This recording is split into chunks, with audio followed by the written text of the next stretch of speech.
வணக்கம் நண்பர்களே, முக்கிய செய்திகளை இந்த பதிவில் பார்க்க போகிறோம்.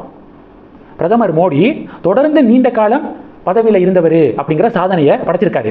நேருவை பீட் பண்ணியிருக்காரு அப்படின்னு எல்லாரும் பாராட்டுறோம். இப்போ காங்கிரஸ் பார்த்தீங்கன்னா எதிர்ப்பு தெரிவிக்கிறாங்க. 4399 நாட்கள் மோடி பிரதமர் பதவியில் இருக்காரு, பெரிய விஷயம்தான், ஒத்துக்கிறோம். ஆனால் நேருவை பீட் பண்ணிட்டாரு அப்படின்னு சொல்கிறத ஏற்றுக்க மாட்டோம். 1947 1952 வரைக்கும் நேரு தான் பிஎம். அதை பிஜேபி சேர்த்துக்க மாட்டாங்க. 1952 தான் கணக்கு பண்ணுறாங்க அப்படின்னு காங்கிரஸ் கத்துறாங்க. அதாவது 47 52 வரைக்கும் நேரு தான் பிஎம், மறுக்கலை. ஆனால் அந்த 5 வருஷம் நேரு ஜஸ்ட் நியமிக்கப்பட்டவர், மக்களால் தேர்ந்தெடுக்கப்பட்ட பிரதமர் கிடையாது. 1952 தான் சுதந்திரத்துக்கு பிறகு ஃபர்ஸ்ட் ஜெனரல் எலெக்ஷன் நடக்குது நம்ம நாட்டில். அந்த தேர்தலுக்கு பிறகு நேரு மக்களால் தேர்ந்தெடுக்கப்பட்டு பிஎம் ஆகிறாரு. அப்போ 52 தான் கணக்கு வைக்கிறது சரி. பிரிட்டிஷு அப்பாயிண்ட் பண்ணதெல்லாம் இதை சேர்த்துக்க முடியாது. 52 நேரு எவ்வளவு காலம் பிஎம்மாக இருந்தார்? 1964 வரைக்கும் பிஎம்மாக இருந்தார். அதை தான் கம்பேர் பண்ணணும். செலக்ட் பண்ணதை கம்பேர் பண்ணக்கூடாது. எலெக்ட் பண்ணதை, மக்களால் தேர்ந்தெடுக்கப்பட்டதை கம்பேர் பண்ணுறது தான் சரி. அந்த வகையில் பிஜேபி நேருவை பீட் பண்ணிட்டாரு அப்படின்னு சொல்கிறது சரிதான். இது ஒன்று. ரெண்டாவது, தமிழக பாஜகவுடைய அந்த நயினார் கும்பல் இருக்காங்களே, அவங்க அண்ணாமலையை திட்டுறதுக்குன்னே இப்போ சில பேருக்கு டாஸ்க்கு கொடுத்துருக்காங்க, அசைன்மெண்ட் கொடுத்துருக்காங்க. டெல்லி ராஜகோபாலன், கோலாகல சீனிவாசு, இவர்களுக்கெல்லாம் அசைன்மெண்ட் கொடுத்துருக்காங்க நயினார் கும்பல். அதன்படி ஒவ்வொரு யூடியூப் சேனலாக போய் உட்காந்துக்கிட்டு அண்ணாமலைக்கு எதிராக வன்மத்தை கட்டிக்கிருக்காங்க ராஜகோபாலன், கோலாகலம்லாம். இப்போ அந்த வரிசையில் ஜேவிசி ஸ்ரீராம் ஜூன் 5 அண்ணாமலை தனி இயக்கத்தை அறிவிக்கிறாரு. அப்போது வாழ்த்து தெரிவிக்கிறாரு ஜேவிசி ஸ்ரீராம். அதுக்கப்புறம் அண்ணாமலைக்கு எதிராக இவர் பதிவெல்லாம் போடலை.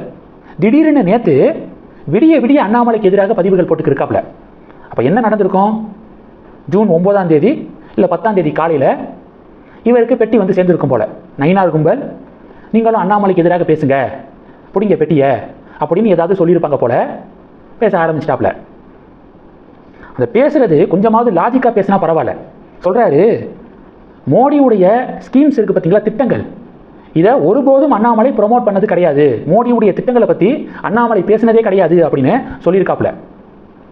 இதை யாராவது ஏற்றுக்குவாங்களா? 2019 காலகட்டத்தில் மோடி வெறுப்பு அப்படிங்கிறது தமிழகத்தில் உச்சத்தில் இருந்துச்சு. திமுக அதை உருவாக்குனாங்க. அதை அண்ணாமலை தான் நொறுக்கினார். மோடி வெறுப்பை படிப்படியாக குறைச்சி மோடி ஆதரவு நிலையை தமிழகத்தில் உருவாக்குனது அண்ணாமலை. எப்படி? மோடியுடைய திட்டங்களை மக்கள்கிட்ட எடுத்து பேசி அதனுடைய நலன் என்ன அப்படிங்கிறத மக்களுக்கு புரிய வச்சு இந்த நிலைமையை உருவாக்குனார். அப்படிப்பட்ட அண்ணாமலை மோடியுடைய திட்டங்களை பற்றி பேசவே இல்லை அப்படின்னு வாய் கூசாமல் போய் புழுகிறாரு ஜேவிசி ஸ்ரீராம். சரி, வாங்கின துட்டு வேலை செய்து போல அப்படின்னு கமெண்ட் செக்ஷனில் நிறைய பேர் கருத்துக்களை ஷேர் பண்ணுறாங்க. அடுத்து இப்போ கூட பாருங்க, 100 நாள் வேலை திட்டத்தை 125 நாட்களாக மத்திய அரசாங்கம் உயர்த்தினாங்கல்ல, அதுக்கு எதிராக திமுக பொய்யை பரப்புனாங்க. 100 நாள் வேலை திட்டத்தை அழிக்க பார்க்குறாங்க அப்படின்னு பொய்யை பரப்புனாங்க. அதுக்கு சரியாக கவுண்டர் கொடுத்தது அண்ணாமலை. நீட் எக்ஸாமினேஷனா நல்லது அப்படிங்கிறத மக்களுக்கு புரிய வச்சது அண்ணாமலை. மும்மொழி கொள்கையுடைய அவசியம் என்ன அப்படிங்கிறத எடுத்து பேசியிருக்காரு. புதிய வேளாண் சட்டம் கொண்டு வரப்பட்டுச்சுல, அதுக்கு எதிராக டெல்லியில் 1 வருஷத்துக்கு மேலாக போராட்டம் நடந்துச்சு. எல்லா மாநிலத்திலிருந்து விவசாயிகள் அங்கே போய் அந்த போராட்டத்தில் பங்கேற்றாங்க. எதிர்கட்சிகளுடைய தூண்டுதலில் மூளை செலவை செஞ்சாங்க எதிர்கட்சிகள். அவ்வளோதான், உங்களுடைய நிலத்தெல்லாம் கார்பரேட்டு பிடுங்க போகிறாங்க அப்படின்னு பொய்யை பரப்புனாங்க. அதை நம்பி பல மாநில விவசாயிகள் டெல்லியில் நடந்த போராட்டத்தில் பங்கேற்றாங்க, தமிழக விவசாயிகளை தவிர. ஏன் தமிழக விவசாயிகள் டெல்லியில் போராட்டத்தில் பங்கேற்கல? புதிய வேளாண் சட்டத்துக்கு ஏன் எதிர்ப்பு தெரிவிக்கலை? ஏன்னா அண்ணாமலை அப்படி விளக்கம் கொடுத்தாரு. புதிய வேளாண் சட்டத்தினால விவசாயிகளுக்கு எந்த பாதிப்பும் இல்லை அப்படிங்கிறத பாமர மக்களும் புரியக்கூடிய வகையில் விளக்கம் கொடுத்தாரு. அதனால தமிழகத்தில் புதிய வேளாண் சட்டத்துக்கு எதிர்ப்பு இல்லை. இது மாதிரி சென்ட்ரல் கவர்மெண்ட்டுடைய பல திட்டங்களை மக்களுக்கு எடுத்து சொல்லி பிஜேபிக்கு ஆதரவான நிலையை உருவாக்குனாரு அண்ணாமலை. அதனால தான் 2%, 3%லேருந்து 12%க்கு கட்சி வளர்ந்துச்சு. ஆனால் இன்னைக்கு வாய் கூசாமல் போய் சொல்கிறாரு ஜேவிசி. இந்த ஜேவிசி 2024 தேர்தல் சமயத்தில் தந்தி டிவி மக்கள் மன்றத்தில் பேசுகிறாப்புல. ஒரு குக்கிராமத்துக்கு போனாராம். யாருக்கு ஓட்டு போட போற அப்படின்னு கேட்டாராம். குக்கிராமமா ஒரு பாட்டிக்கிட்ட கேட்டாராம். தாமரைன்னு சொன்னிச்சான். யாரை பிடிக்குன்னு கேட்டாராம். மோடின்னு சொன்னிச்சான். வேற யாரை தெரியும்? அண்ணாமலைன்னு சொன்னிச்சான். 2019 இது கிடையாது.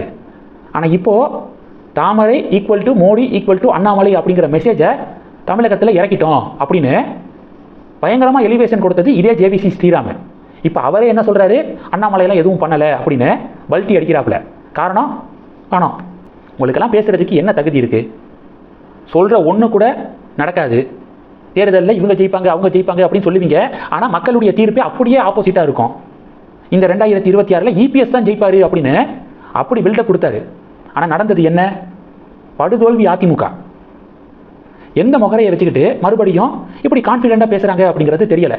மக்கள் ஒருத்தங்க கூட இவரெல்லாம் பொருட்டாக கூட மதிக்கலை. இவர் சமூக வலைதளத்தில் உட்காந்துக்கிட்டு அண்ணாமலைக்கு எதிராக வன்மத்தை கக்கிக்கு இருக்காரு. அடுத்தது டெல்லியில் பிரதமர் மோடி தலைமையில் நிதி ஆயோக் கூட்டம் நடந்து வருது. அனைத்து மாநில முதல்வர்களும் அட்டன் பண்ணியிருக்காங்க. நம்ம தமிழக முதல்வர் விஜயும் கலந்துருக்காப்புல. போன நிதி ஆயோக் கூட்டத்தில் ஸ்டாலின் கலந்துக்கல.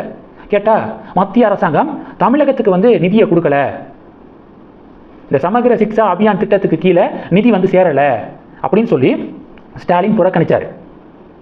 போயிருக்கணும். நிதி ஆயோக் கூட்டம்லாம் மிக முக்கியமான ஆலோசனை கூட்டம்.